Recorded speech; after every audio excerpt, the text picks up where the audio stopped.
مزید اچھی ویڈیوز دیکھنے کے لیے اس چینل کو سبسکرائب کریں اور اس ویڈیو کو لائک اور شیئر کریں تاکہ آنے والی ویڈیوز آپ کو ملتی رہیں۔ ساری تعریفوں کے لائق رب ذوالجلال ہے جو پوری کائنات کا اکیلا خالق اور مالک ہے، جس کا نہ کوئی ساتھی نہ ہمسر نہ جس کی کوئی مثال ہے، اور کروڑوں درود و سلام ہو اس پاک ہستی پر جس کو رب العالمین نے رحمت للعالمین بنا کر بھیجا ہے۔ میرے عزیز دوستو اور ہم وطنوں مسلمان بھائیوں، آج میں آپ سے اپنے دل کی بات کہنا چاہتا ہوں، اور ہو سکتا ہے کہ میری اس بات سے میرے کافی مسلمان بھائیوں کو مجھ سے اختلاف بھی ہو، اور اختلاف کرنا ہر کسی کا حق ہے، لیکن ادب اور اخلاق کے دائرے میں رہ کر۔ میرے عزیز دوستوں اور ہم وطنوں، الحمدللہ آج تک میں نے کسی بھی سیاسی پارٹی کو ووٹ نہیں دیا، نہ میرا کسی سیاسی پارٹی سے تعلق ہے، اور نہ ہی میں کسی سیاسی پارٹی سے محبت کرتا ہوں، نہ سیاسی پارٹیوں سے میری کوئی دلچسپی ہے۔ میں اگر محبت کرتا ہوں تو سب سے پہلے اسلام سے، اور پھر پیارے پاکستان سے، اور پھر پاک آرمی سے۔ میرے عزیز دوستوں اور ساتھیوں، ہو سکتا ہے کہ میری اس بات سے دوستوں کو اختلاف ہو، لیکن یہ ہر کسی کی اپنی فطرت ہوتی ہے۔ میں تمام سیاسی پارٹیوں سے نفرت کرتا ہوں، اور تمام سیاسی پارٹیوں میں سب سے زیادہ میں نفرت جو کرتا تھا وہ پی ٹی آئی سے، عمران خان سے۔ کیوں؟ کیونکہ الیکشن سے پہلے جو عمران خان کے حال تھے وہ پوری دنیا کو پتا تھا کہ وہ اس کا بس یہی حال تھا کہ جہاں بھی دھرنا لگاؤ، کھیل تماشے، گانے بجانے، اور عورتوں کی بے پردگی، اور مرد اور عورتوں کا اختلاط۔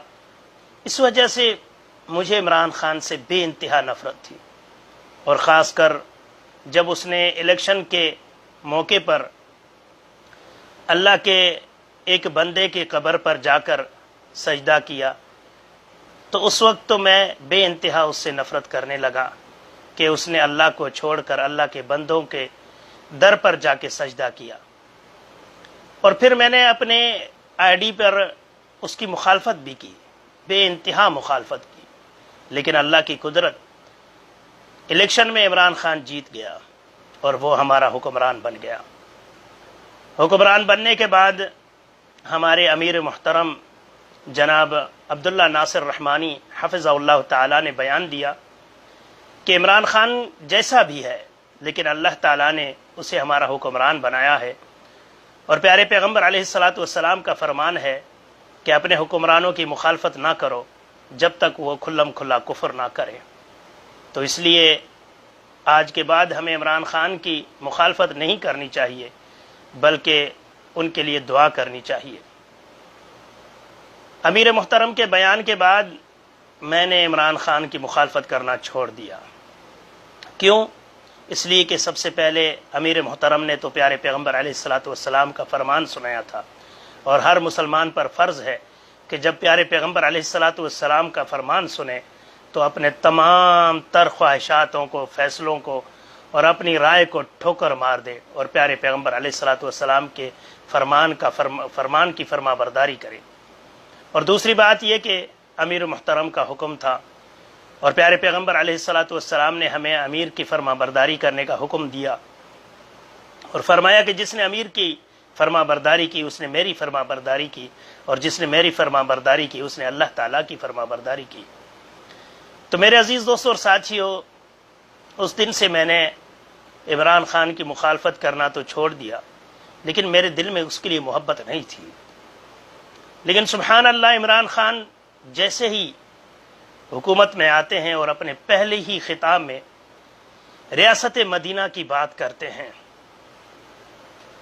اس دن میں نے اللہ سے دعائیں کی، یا اللہ یہ جو کہتا ہے اس کو کرنے کی توفیق دے، اس کو کرنے کی توفیق دے۔ لیکن پھر بھی اطمینان نہیں تھا، اس کے لیے پھر بھی خاص کوئی دلچسپی نہیں تھی۔ لیکن میرے عزیز دوستو، آگے چل کر اللہ تعالیٰ نے عمران خان سے ایک ایسا کام لیا کہ میرے دل سے عمران خان کے لیے جو بھی نفرتیں تھیں وہ ختم ہو گئی. دوستو، جیسے کہ سب کو پتا تھا کہ ہالینڈ میں، ڈینمارک میں پیارے پیغمبر علیہ الصلوۃ والسلام کے خاکے بنائے جاتے تھے. پیارے پیغمبر علیہ الصلوۃ والسلام کی گستاخیاں کی جاتی تھی، لیکن کسی میں جرت نہیں تھی. کسی مسلمان حکومت میں جرت نہیں تھی کہ ان کے سامنے کھڑے ہو. زیادہ سے زیادہ مسلمان حکمران کیا کرتے تھے کہ بائیکاٹ کرو، ڈینمارک کی چیزوں کا بائیکاٹ کرو، ہالینڈ کی چیزوں کا بائیکاٹ کرو. بس بائیکاٹ، کچھ نہیں کر رہے تھے. اور ان کی جرت دیکھو کہ انہوں نے ایک فنکشن کا اعلان کیا کہ ہم فنکشن کریں گے جو محمد صلی اللہ علیہ وسلم کے سب سے نعوذ باللہ برا خاکہ بنائے گا، ہم ان کو انعام دیں گے، ایوارڈ دیں گے. تو مجھ جیسے کمزور مسلمان سوائے رونے کے اور کچھ نہیں کر سکتا تھا.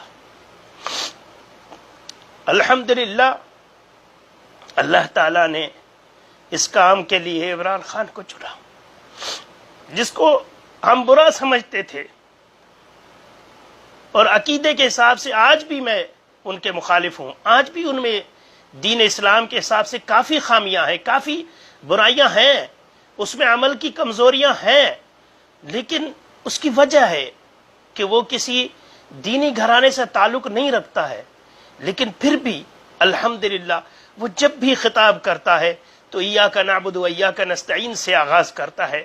اور جب بھی گفتگو کرتا ہے تو یا تو پیارے پیغمبر علیہ الصلوۃ والسلام کی حدیثیں بیان کرتا ہے، پھر چاہے ان کو پتہ نہیں ہوتا، ضعیف کبھی بھی حدیثیں ضعیف بیان کر لیتا ہے کیونکہ اس کو علم نہیں ہے. صحابہ کے بارے میں بھی الحمدللہ وہ ہمیشہ مثالیں پیش کیا کرتا ہے. ہاں کبھی کبھی وہ غلط مثال پیش کر دیتا ہے. اس کی بھی وجہ یہ ہے کہ اس کو دینی تعلیم نہیں ہے، وہ دینی آدمی نہیں ہے.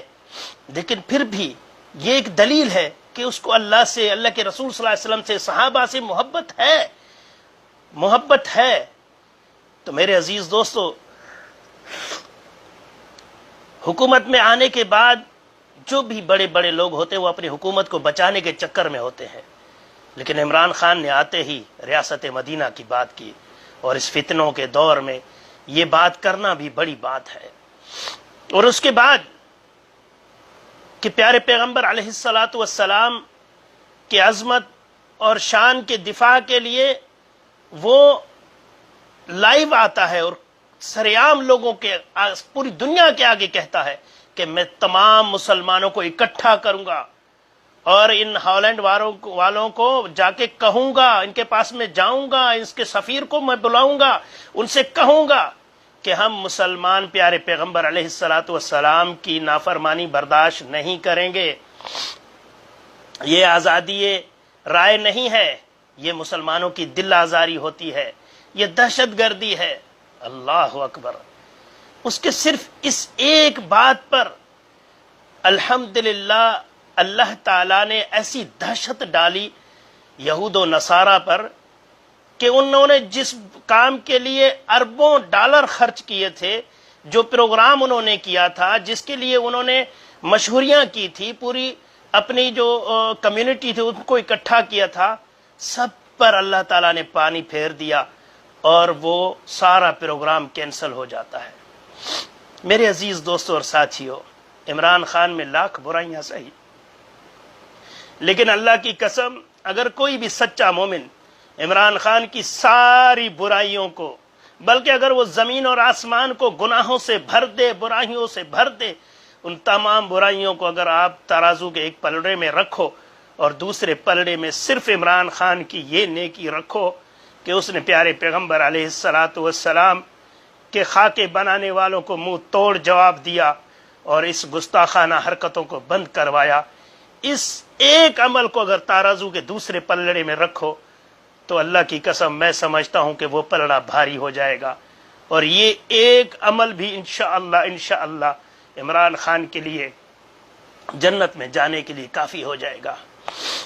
میرے عزیز دوستو، یہی کام اگر کوئی اور حکمران کرتا اگر رجب اردوغان کرتا، سعودی عرب کا کوئی حکمران کرتا یا کوئی بھی ملک کرتا تو ہم سب اس کی تعریف کرتے، لیکن اگر ہمارے حکمران نے کیا تو ہم اس کو کیا انعام دے رہے ہیں؟ الٹا ہم اس کو قادیانیوں کا ایجنٹ کہہ رہے ہیں، کیا یہودیوں کا ایجنٹ کہہ رہے ہیں، کیا کیا ہم اس پر الزامات لگا رہے ہیں۔ میرے بھائی، عمران خان سے آج بھی مجھے اختلافات ہیں، اس میں دینی تعلیمات کے حساب سے کافی کمزوریاں ہیں، توحید کے حساب سے، سنت کے حساب سے اس میں کمزوریاں ہیں، بے شمار کمزوریاں ہیں، لیکن وہ کبھی بھی ایمان کا سودا کرنے والا نہیں ہے۔ اس میں جو بھی کمزوریاں ہیں وہ علم کی وجہ سے ہیں۔ تو میرے بھائیوں، ہمیں چاہیے کہ اس کے ساتھ بغض اور عداوت رکھنے کے بجائے اس کے لیے دعا کریں۔ واللہ میں بھی دعائیں کرتا ہوں کہ اللہ اس کو توحید کی سمجھ دے، اس کو سنت کی سمجھ دے، اور اللہ اس کو مسلمانوں کی بات آگے پہنچانے کے لیے اور مسلمانوں کی رہبری کے لیے اس کو چن لے۔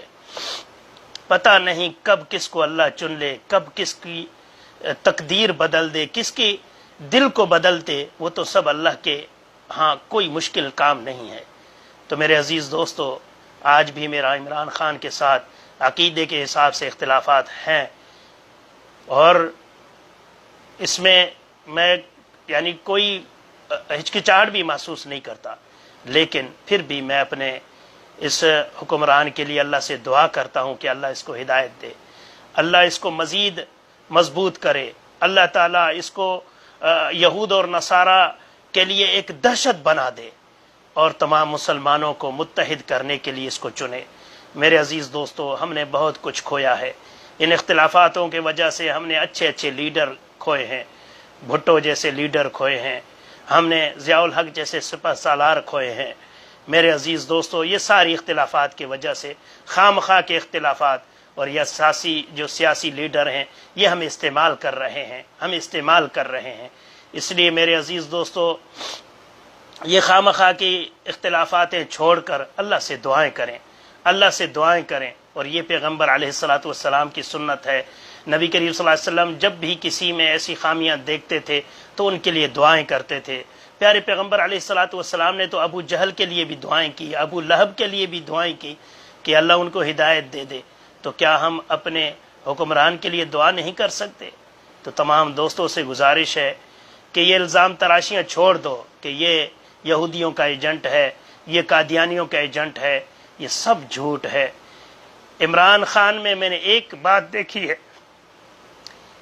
کہ دینی حساب سے کمزور ضرور ہے، لیکن یہ مسلمانوں کے لیے اور پاکستان کے لیے ایک سچا انسان ہے۔ یہ مسلمانوں سے سچی محبت رکھتا ہے، پاکستان سے سچی محبت رکھتا ہے، نبی کریم صلی اللہ علیہ وسلم سے محبت رکھتا ہے۔ تو کسی مسلمان پر یہ بہتان لگانا کہ وہ قادیانی ہے، اس کے لیے کسی موت سے کم نہیں ہے۔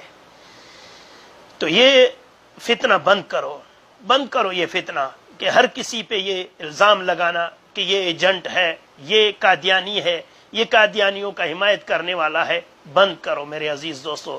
میں تو پہلی بھی ویڈیو میں کہہ چکا ہوں کہ قادیانیوں کے پاس بھی جاؤ، ان کو توحید اور سنت کی دعوت دو، یہ الزام تراشیاں بند کرو، اللہ سے دعائیں کرو کہ اللہ تعالیٰ قادیانیوں کو بھی ہدایت دے قرآن اور سنت کی، کیونکہ اگر ان کو ہدایت مل جائے گی تو قادیانیت ختم ہو جائے گی۔ باقی یہ لعنت کرنے سے یا ان کے لیے عذاب کی دعا کرنے سے اس سے کوئی فائدہ نہیں ہوگا۔ میرے نبی کریم صلی اللہ علیہ وسلم نے تو اپنے دشمنوں کے لیے بھی دعائیں کی ہیں، یا اللہ ان کو ہدایت دے۔ قادیانی کافر ہیں، اس میں کوئی شک نہیں، لیکن ان کے لیے دعائیں کریں۔ کیا نبی کریم صلی اللہ علیہ وسلم نے کافروں کے لیے دعائیں نہیں کی ہدایت کے لیے؟ کیا نبی کریم صلی اللہ علیہ وسلم کافروں کے پاس بار بار نہیں جاتے تھے؟ تو ہمیں بھی چاہیے کہ جہاں بھی قادیانیوں کو دیکھیں ان کے پاس جائیں، ان کو قرآن اور سنت کی دعوت دیں۔ جہاں بھی ہمیں پتہ چلے کہ یہاں ان کے اٹھنا بیٹھنا ہے تو ہم جائیں وہاں پر، ان کو توحید اور سنت کی دعوت پہنچائیں۔ اور تمام دوستوں سے گزارش ہے کہ اپنے حکمرانوں کی خام خواہ کی مخالفت نہ کرو، اور خاص کر اہل توحید والوں کو جو بھی ہمارے ساتھی ہیں، ہم ان سے کہنا چاہتے ہیں کہ اگر آپ واقعی قرآن اور حدیث کے پیروکار ہو تو پھر سب سے پہلے پیارے پیغمبر علیہ الصلوۃ والسلام کے فرما برداری کرو کہ نبی کریم صلی اللہ علیہ وسلم نے فرمایا کہ اپنے حکمرانوں کی مخالفت نہ کرو جب تک کہ وہ کھلم کھلا کفر نہ کرے، اور دوسری بات یہ کہ اپنے امیر کی اطاعت کرو۔ الحمدللہ ہمارے امیر محترم عبداللہ ناصر رحمانی حفظہ اللہ تعالیٰ نے بھی ہمیں یہ ہدایات دی ہیں کہ خام خواہ کے یہ جو اختلافات ہیں ان کو چھوڑ دو، خام خواہ کے یہ جو نفرتیں پھیلانا یہ چھوڑ دو، اور اللہ تعالیٰ سے دعا ہے کہ اللہ تعالیٰ ہم سب کو قرآن اور سنت پر متحد فرمائے، اور ہم سب کو قرآن اور سنت کی دعوت کو پوری دنیا تک پہنچانے کی توفیق عطا فرمائے۔ اللہ ہم سب کو توفیق عطا فرمائے، آمین یا رب العالمین۔ وآخر دعوانا ان الحمد للہ رب العالمین، والصلاة والسلام علی المرسلین۔ السلام علیکم ورحمۃ اللہ وبرکاتہ۔